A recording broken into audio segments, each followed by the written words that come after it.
ليوفيهم أجورهم ويزيدهم من فضله ليوفيهم أجورهم তাদের পুরস্কার তাদের প্রতিদান পরিপূর্ণ দেওয়া হবে, বিন্দু পরিমাণও কমতি করা হবে না।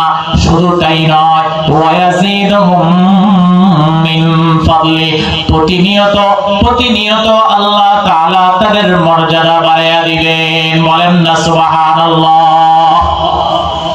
যে ঘরে কোরআন কারীম তেলাওয়াত হবে, যে ব্যক্তিরা কোরআন কারীম তেলাওয়াত করবে, যাদের সাথে কোরআনের সাথে সম্পর্ক থাকবে, আল্লাহ তাআলা তাদের পূর্ণ আজর পূর্ণ প্রতিদান দিবেন। শুধু তাই নয়, প্রতিদিন তাদের মর্যাদা আল্লাহ তাআলা বাড়াইয়া দিবে। কোরআন কারীমের এত ফায়দা, যদি কোরআন কারীমের সাথে লেগে থাকি, আল্লাহ মর্যাদা বাড়াইয়াই দিবেন। শুধু তাই নয়, যদি কোরআনের সাথে সম্পর্ক লাগে, দামি হয়ে যাব। দামি বোঝার চেষ্টা করি, যে চেয়ারের মধ্যে বসে আছি এটাও কাঠ দিয়ে বানানো, গাছ দিয়ে বানানো চেয়ার, বড় দামি চেয়ার। কিন্তু যদি এই চেয়ারে পা লাগে সালাম করি, এই চেয়ারে যদি পা লাগে আমরা সালাম করব? সালাম করব না। এই টেবিলে যদি পা লাগে সালাম করব? চেয়ার বড় দামি, 40, 50, 60, 1 লাখ 2 লাখ দিয়ে কিনা হয়, কিন্তু পা লাগলে সালাম করি না। টেবিল বড় দামি, অনেক টাকা দিয়ে কিনা হয়, কিন্তু পা লাগলে সালাম করি না। কারণ এগুলার সম্মান দিলের ভিতরে নাই। কিন্তু ওই যে 100-150 টাকা দিয়ে একটা রেহাল কিনা আনা হয়েছে, 30 টাকা 50 টাকা দিয়ে প্লাস্টিকের একটা রেহাল কিনে আনছে, যেটার সাথে কোরআনের সম্পর্ক হয়ে গেছে, কোরআনের সাথে লাগছে। অল্প দামি কম দামি কাপড় দিয়ে একটা জুজদান বানানো হয়েছে, যার সাথে কোরআনের সাথে সম্পর্ক হয়ে গেছে। ওই জুজদান বা রেহালের সাথে পা লাগলে সকলেই আগে সালাম করে, ভয় পাওয়া যায় না জানি কি জানি বেয়াদবি হয়ে গেল। কারণ কি, ওই অল্প দামি রেহালের সাথে পা লাগার কারণে এত কেন সম্মান করা লাগে, কেন এত ভয় পাওয়া লাগে? ওই অল্প দামি নিম্ন দামি কাপড়ের সাথে পা লাগার কারণে কেন এত ভয় পাওয়া লাগে, কেন এত সম্মান করে? কারণ ওই কাপড় আর ওই রেহালের সাথে সম্পর্ক হয়ে গেছে কোরআন। যদি আমি আপনি আর সকল মাখলুকাত, দুনিয়ার শ্রেষ্ঠ মানুষ, যদি আমাদের সম্পর্ক কোরআনের সাথে হয়ে যায়, যদি আমাদের সম্পর্ক কোরআন ওয়ালার সাথে হয়ে যায়, তাহলেও আমরা দুনিয়া এবং আখিরাতে আল্লাহর কাছে দামি হয়ে যাব। ওমর ফারুক রাদিয়াল্লাহু তাআলা আনহু তার খলিফায়ের আমলে এক ব্যক্তিকে, এক সাহাবীকে মক্কার গভর্নর বানায় দিয়েছেন। তার সাথে সাক্ষাৎ করে জিজ্ঞাসা করতেছেন, অমুক অঞ্চলের জন্য কাকে তুমি হাকিম বানাইছো? অমুক অঞ্চলের জন্য কাকে তুমি বিচারক বানাইছো? ওই ব্যক্তি জবাব দেয়, আমি একজন গোলামকে ওই এলাকার জন্য বিচারক বানাইছি। ওমর ফারুক রাদিয়াল্লাহু তাআলা আনহু, তুমি গোলামকে কেন বিচারক বানাইলা? আর কি কোনো আজাদ মানুষ নাই? এবার ওই ব্যক্তি জবাব দেয়, ওই গোলামের ভিতরে 3টা গুণ আছে। 1 নাম্বার গুণ হলো, ওই গোলাম আল্লাহর কালামের সাথে সম্পর্ক রাখার মাধ্যমে আল্লাহর কালামের জ্ঞানী হয়ে গেছে। যেহেতু ওই কালাম আল্লাহর কালাম, ওই গোলাম আল্লাহর কালামের জ্ঞানী হয়ে গেছে, এবং তিনি ফরায়েজ সম্পর্কে জ্ঞান রাখে। 3 নাম্বার, তিনি বিচারের ভিতরে ইনসাফ করে। এই 3 গুণের কারণে আমি ওই গোলামকে ওই এলাকার জন্য বিচারক বানাইছি। এবার ওমর রাদিয়াল্লাহু তাআলা আনহু বলেন, তোমাদের নবীর মুখ থেকে আমি হাদিস শুনছি, ইন্নাল্লাহা ইয়ারফাউ বিহাদাল কুরআন ওয়া ইয়াদউ বিহি আখারিন। নিশ্চয়ই আল্লাহ তাআলা এই কোরআনের কারণে কতক মানুষকে আল্লাহ তাআলা সম্মানিত করবেন, আর এই কোরআনের কারণে কত মানুষকে আল্লাহ তাআলা লাঞ্ছিত করে দিবে। এই গোলাম যদিও বা গোলাম, কিন্তু তার সম্পর্ক কালামের সাথে হয়ে গেছে, তার সম্পর্ক কোরআনের সাথে হয়ে গেছে। যেহেতু তার সম্পর্ক কোরআনের সাথে হয়ে গেছে, কোরআনের বরকতে আল্লাহ তাআলা তাকে দুনিয়ার ভিতরে সম্মানিত করে দিয়েছে। কোরআন পড়তে জানি না, শুনতে তো জানি, কোরআন শুনবো। রমজান মাস আসতেছে, মসজিদে মসজিদে খতমে তারাবির ব্যবস্থা করবেন। হাফেজ সাহেবকে বলে দিবেন, হুজুর আস্তে আস্তে কোরআন পড়বেন, একটু মনোযোগ দিয়ে শুনবো। কোরআন পড়ার নিয়ম হলো আস্তে আস্তে পড়া। সূরা মুজাম্মিলের ভিতরে আল্লাহ তাআলা বলেন, ওয়ারাত্তিলিল কুরআনা তারতিলা, তোমরা কোরআন পড়ো তারতিলের সাথে, ধীরে ধীরে আস্তে আস্তে। তারাবির নামাজে তাড়াহুড়া নয়। রমজান মাস ইবাদতের মাস, তাড়াহুড়ার নাম ইবাদত নয়। চিন্তা করবেন কার সামনে দাঁড়াইছেন। যার সামনে দাঁড়াইছেন তিনি তো দু জাহানের সৃষ্টিকর্তা, তিনি তো কুল কায়নাতের খালেক, তিনি তো আপনাকেও সৃষ্টি করেছেন। ওই আল্লাহর সামনে দাঁড়াইয়া তাড়াহুড়া করার মতো বেয়াদবি আর হইতে পারে না। এজন্য নামাজে দাঁড়াইলে তাড়াহুড়া করবেন না। তারাবির নামাজে দাঁড়াবেন, ধীরে স্থির ভাবে কোরআন শুনবেন, ধীরে স্থির ভাবে রুকু সিজদা করে আদায় করবেন। কোরআন শুনবেন, দেখবেন কত মজা লাগে, দিলটা নরম হয়ে যাবে যখন কোরআন শুনবেন। পাশাপাশি কোরআন ওয়ালার সাথে মহব্বত রাখবেন, কোরআন ওয়ালা আলেম ওলামাদের সাথে সম্পর্ক রাখবেন, মহব্বত রাখবেন। হুজুর আমি তো কোরআন পড়তে পারি না। হুজুর আপনি কোরআন পড়তে পারেন, আপনাকে বড় ভালো লাগে, ভালোবাসি, মহব্বত করি। নিজে কোরআন পড়তে পারি না, নিজে কোরআন ওয়ালা হই নাই, কিন্তু কোরআন ওয়ালার সাথে মহব্বত রাখা এটাও একটা জরুরি ঈমানের আলামত। কোরআন ওয়ালার সাথে যদি মহব্বত রাখেন, কিয়ামতের ময়দানে কোরআন ওয়ালার মহব্বতেও আল্লাহ তাআলা আপনাকে নাজাত দিয়ে দিবেন। কিয়ামতের ময়দানে আল্লাহ তাআলা কত আলেমকে ডাক দিয়া বলবেন, যাও যাও জান্নাতে চলে যাও। কত কোরআন ওয়ালাকে, হামিলে কোরআনকে আল্লাহ তাআলা ডাক দিয়া বলবেন, যাও যাও জান্নাতে চলে যাও। এবার কোরআন ওয়ালা জান্নাতে যাইতে থাকবে, আলেম ওলামা জান্নাতে যাইতে থাকবে।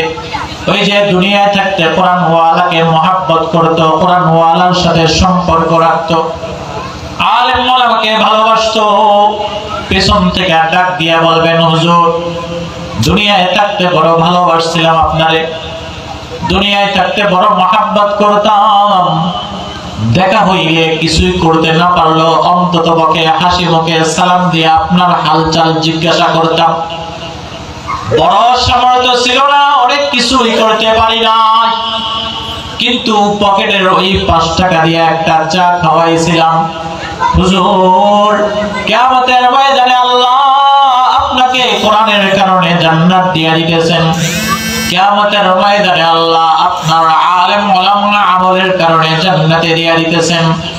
হুজুর দুনিয়ার ভিতরে তো আপনাকে আমি মহব্বত করেছি, আপনাকে দেখলেই ভালোবাসছি, আজকে আপনি কিয়ামতের ময়দানে আমাকে একলা বিপদে রাখা কিভাবে জান্নাতে চলে যাবে? এবার আলেম ওলামা ও কোরআন ওয়ালাকে আল্লাহ তাআলা স্পেশাল সুপারিশের পাওয়ার দিবে। কোরআন ওয়ালা আল্লাহর কাছে বলবে, ওগো আল্লাহ দুনিয়ার মধ্যে থাকতে এই বান্দা, এই ব্যক্তি, এই ইমানদার আমাকে ভালোবাসতো, এই ইমানদার আমাকে মহব্বত করতো, সে আমার জন্য অনেক কিছু করার চেষ্টা করতো। আল্লাহ কিয়ামতের ময়দানে তুমি তো আমাকে জান্নাতে যাওয়ার ফয়সালা কইরা দিলা, আর এই ব্যক্তির জন্য কোনো ফয়সালা করো নাই। যেহেতু দুনিয়ার মধ্যে সে আমাকে ভালোবাসতো, আমার সাথে মহব্বত রাখতো, আজকে কিয়ামতের ময়দানে তাকে ছাইরা আমি জান্নাতে যাইতে পারবো না, তাকে সহ আমাকে জান্নাতে যাওয়ার হুকুম কইরা দাও। আল্লাহ তাআলা ডাক দিয়া বলবেন, ও কোরআন ওয়ালা যেহেতু তুমি সুপারিশ করছো, যাও তাকে সহ নিয়া তুমি জান্নাতে চইলা যাও। সুবহানাল্লাহ। এজন্য কোরআনের সাথে যেমন সম্পর্ক রাখা, কোরআন ওয়ালার সাথেও সম্পর্ক। কোরআন ওয়ালার বিরুদ্ধাচরণ করার মাধ্যমে কোরআনের সাথে সম্পর্ক হবে না রে ভাই। কোরআন ওয়ালার বিরুদ্ধে হওয়ার মাধ্যমে কোরআনের সাথে সম্পর্ক হবে না। কোরআন সম্পর্ক হবে কোরআন ওয়ালার সাথে সম্পর্ক রাখার মাধ্যমে। এজন্য কোরআনের সাথে যেমন সম্পর্ক রাখবো, কোরআন ওয়ালার সাথেও সম্পর্ক রাখবো। কোরআন নিজে পড়বো, পড়তে না পারলেও শুনবো। কোরআন পড়ি অথবা শুনি কি লাভ? তিরমিজির 2910 নম্বর হাদিস। রাসূলুল্লাহ সাল্লাল্লাহু আলাইহি ওয়াসাল্লাম বলেন, মান ক্বারা হারফান মিকিতাবিল্লাহ ফালাহু হাসানা ওয়াল হাসানাতু বিআশরি আমসালিহা। পয়গম্বর সাল্লাল্লাহু আলাইহি ওয়াসাল্লাম বলেন, যে ব্যক্তি কোরআন কারীমের একটা অক্ষর তেলাওয়াত করবে, আল্লাহ তাআলা তার আমলনামায় 10টা নেকি দিয়া দিবেন। বলেন না সুবহানাল্লাহ। কয়টা অক্ষর তেলাওয়াত করলে? জোরে বলি, কয়টা অক্ষর? একটা অক্ষর। নেকি কয়টা? 10টা। নেকি কয়টা? 10টা। এই অক্ষর যে তেলাওয়াত করব, বুঝা না বুঝা? বুঝা। বুঝাও পড়ি না বুঝাও পড়ি, পড়লেই নেকি।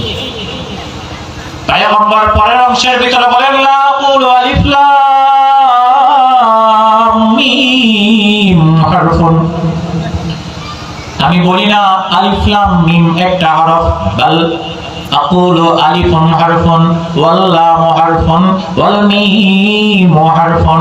বরঞ্চ আলিফ একটা হরফ, লাম একটা হরফ, মিম একটা হরফ। যে ব্যক্তি এবং যে ব্যক্তি এই তিনটা অক্ষর আলিফ লাম মিম তেলাওয়াত করবে, আর যারা এই তেলাওয়াত শুনবে, তাদের প্রত্যেকের আমলনামায় আল্লাহ তাআলা 30টা নেকি দিয়া দিবে। বুঝা পড়ার শর্ত না, বুঝা পড়লে ডবল নেকি, বুঝা পড়লে ডবল নেকি। মজাও বেশি, যে আল্লাহ কি বলতেছে বুঝা আসবে, যে আল্লাহ বান্দারে কত ভালোবাসা ডাক দিতেছে বুঝা আসবে, তখন মজা লাগবে। কিন্তু না বুঝা পড়লেও সওয়াব, না বুঝা পড়লেও সওয়াব পাবে। বুঝা পড়লে মজা লাগবে, যে আল্লাহ কত মজা কইরা, আল্লাহ কত সোহাগ কইরা, আল্লাহ কত মায়া কইরা বান্দাকে ডাকতে। বিভিন্ন সময় আমরা আল্লাহর নাফরমানি করি, বিভিন্ন সময় আমরা ইবাদত থেকে দূরে সরে যাই, বিভিন্ন সময় আমরা নামাজ থেকে দূরে সরে যাই, বিভিন্ন সময় আমরা আল্লাহর নাফরমানির ভিতরে লিপ্ত হয়ে যাই। সূরা ইনফিতারের ভিতরে আল্লাহ তাআলা ডাক দিয়া বলেন, ইয়া আইয়ুহাল ইনসান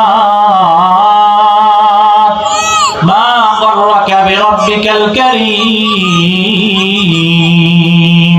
আল্লাহ তাআলা ডাক দিয়া বলেন, ও মানুষেরা, কোন জিনিসে তোমাদেরকে মেহেরবান দয়াময় আল্লাহ থেকে দূরে সরাইয়া দিল? আল্লাহ তাআলা বড় মেহেরবান, আল্লাহ তাআলা বড় দয়াময়।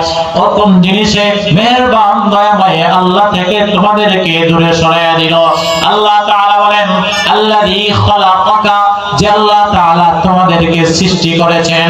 আল্লাযী খালাকাকা ফাসাওয়াকা ফাআদালাক, যে আল্লাহ তোমাদেরকে সুন্দর করে মনোরম করে সৃষ্টি করেছেন।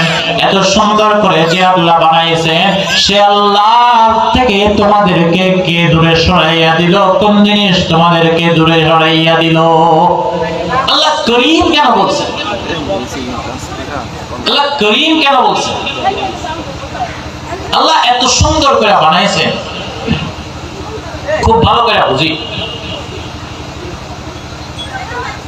এক খলিফার আমলে, সম্ভবত হারুন রশিদ বাদশার আমলে, তিনি তার এক সুন্দরী বিবির সাথে বসে গল্প করতেছেন। গল্পের এক পর্যায়ে বলতেছেন যে, বিবি তুমি অনেক সুন্দর, চাঁদের চাইতেও বেশি সুন্দর।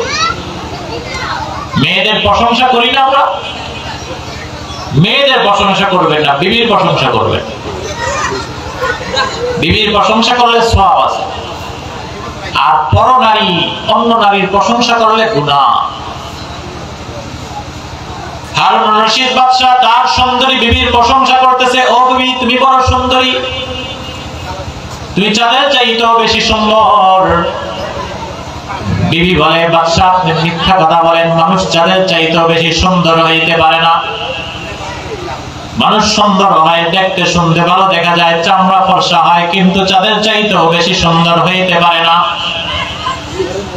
বাদশা বলেন, রাগান্বিত হইয়া বলেন, যদি তুমি চাঁদের চাইতেও বেশি সুন্দর না হও, তাহলে তুমি তালাক। ওই জমানার মা বোনেরাও দিন বুঝতো, যেই বলছে বাদশা চাঁদের চাইতেও সুন্দর না হইলে তুমি তালাক, বিবি উঠা পর্দার ভিতরে ঢুকে গেছে।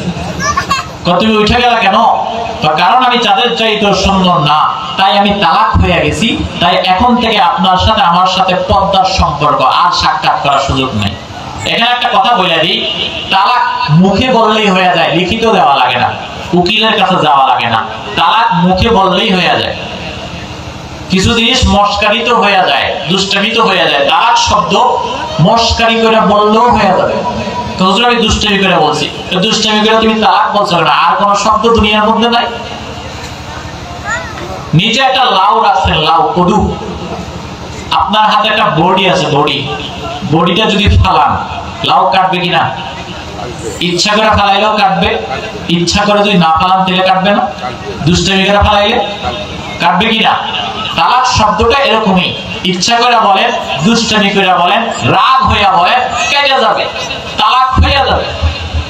আমার কাছে একজন প্রশ্ন করছে, হুজুর অমুকে তালাক দিছে রাগ হইয়া, তালাক কি করবে? আমি তালাক তো রাগ হইয়াই দেয়, তালাক কি কেউ খুশি হইয়া দেয়?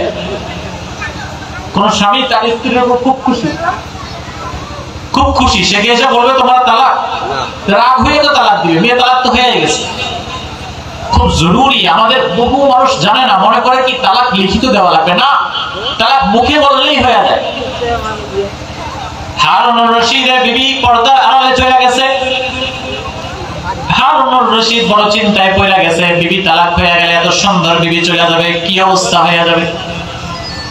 ফতোয়া বিভাগ ডাকা হয়েছে, সমস্ত আলেম ওলামাদেরকে ডাকা হয়েছে, ডাক দিয়া জিজ্ঞাসা করতেছে, আমি আমার বিবিকে বলছি যাদের চাইতেও বেশি সুন্দর না হইলে তালাক, তাহলে কি তালাক হয়েছে কিনা?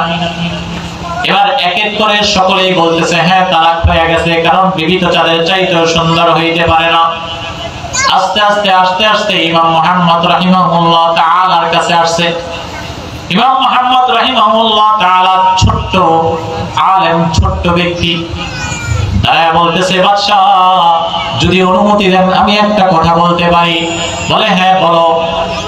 বলে সূরা ৩ এর ভিতরে আল্লাহ তাআলা বলেন লাকাদ খালাকনাল ইনসানা ফি আহসানি তাকওয়িম। আল্লাহ তাআলা মানুষকে সবকিছুর চাইতে সবচেয়ে সুন্দর করে বানাইছে। যেহেতু আল্লাহ তাআলা মানুষকে সবচাইতে সুন্দর করে বানাইছে, এজন্য আল্লাহ তাআলা মানুষকে চাঁদের চাইতেও বেশি সুন্দর করে বানাইছে। যেহেতু আল্লাহ তাআলা মানুষকে চাঁদের চাইতেও বেশি সুন্দর করে বানাইছে, সুতরাং আপনার বিবি তালাক হয় না। সুবহানাল্লাহ। যে আল্লাহ তাআলা আমাদেরকে সবচাইতে সুন্দর করে বানাইছে, সে আল্লাহ বড় মায়া মমতা দিয়ে ডাক দেয়, ইয়া আইয়ুহাল ইনসানু মা গাররাকা বিরাব্বিকাল কারীম। কোন জিনিস তোমাদেরকে মেহেরবান রব থেকে দূরে সরাইয়া নেয়?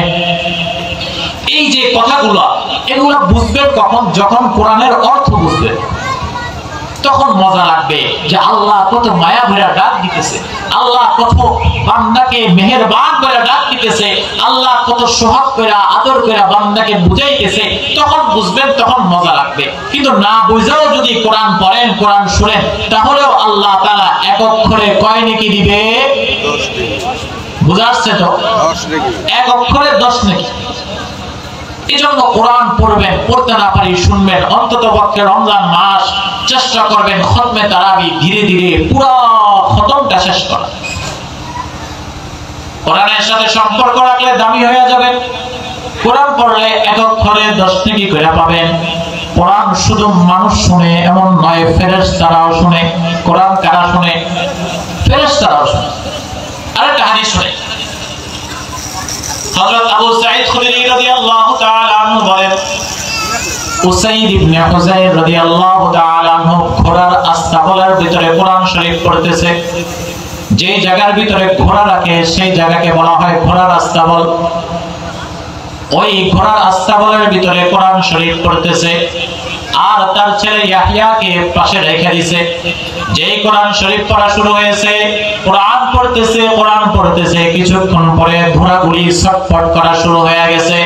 ঘোড়া এত আকস্মিক ভাবে এত বেশি ছটফট করতেছে, উসাইদ রাদিয়াল্লাহু তাআলা আনহু ভয় পেয়ে গেছেন, না জানি ঘোড়ার কারণে বাচ্চা ইয়াহইয়ার কোনো ক্ষতি হয়ে যায়। এবার উসাইদ রাদিয়াল্লাহু তাআলা আনহু কোরআন বন্ধ বন্ধ করে দেখতে গেছেন কি অবস্থা। যেই কোরআন তেলাওয়াত বন্ধ করেছেন ঘোড়াগুলো শান্ত হয়ে গেছে। কিছুক্ষণ পরে আবার কোরআন তেলাওয়াত শুরু করেছেন। যেই কোরআন পড়া শুরু করেছেন কিছুক্ষণ পরে ঘোড়াগুলি আবার চটপট করা শুরু করেছে। ঘোড়াগুলির আকস্মিক ছটপটের কারণে আবার ভয় পেয়ে গেছে, না জানি ঘোড়ার কারণে সন্তানের কোনো ক্ষতি হয়। কোরআন তেলাওয়াত বন্ধ করে দিয়েছেন। যেই কোরআন তেলাওয়াত বন্ধ করে দিয়েছেন ঘোড়াগুলির ছটপট বন্ধ হয়ে গেছে। আবার শেষ রাতের দিকে কোরআন তেলাওয়াত শুরু করেছেন। যেই কোরআন তেলাওয়াত করতেছেন তাকায় দেখে আসমান থেকে কালো মেঘের মতো কি যেন একটা একদম নিকটে চলে আসছে। আর সেগুলোর ভিতরে ছোট ছোট নূরের মতো কি যেন চমকাইতেছে, আলোর মতো কি যেন চমকাইতেছে। আর ঘোড়াগুলো ছটপট করা আরো বেশি ছটপট করা শুরু করেছে। এই অবস্থা দেখে উসাইদ রাদিয়াল্লাহু তাআলা কোরআন তেলাওয়াত একেবারে বন্ধ করে দিয়েছেন। ফজরের নামাজের পরে পয়গম্বর সাল্লাল্লাহু আলাইহি ওয়াসাল্লামের দরবারে গেছেন। যাওয়ার পরে বলতেছেন, ওগো আল্লাহর রাসূল, গত রাতে যখনই আমি কোরআন তেলাওয়াত করি ঘোড়াগুলি আকস্মিকভাবে ছটপট করে। আর ভোর রাতে দেখলাম কালো একটা মেঘের মতো কি যেন আমার সামনে আসছে। কালো একটা মেঘের মতো কি যেন সামনে আসছে। আর তার ভিতরে নূর গুলা চমকাইতেছে। এই ঘটনা কি?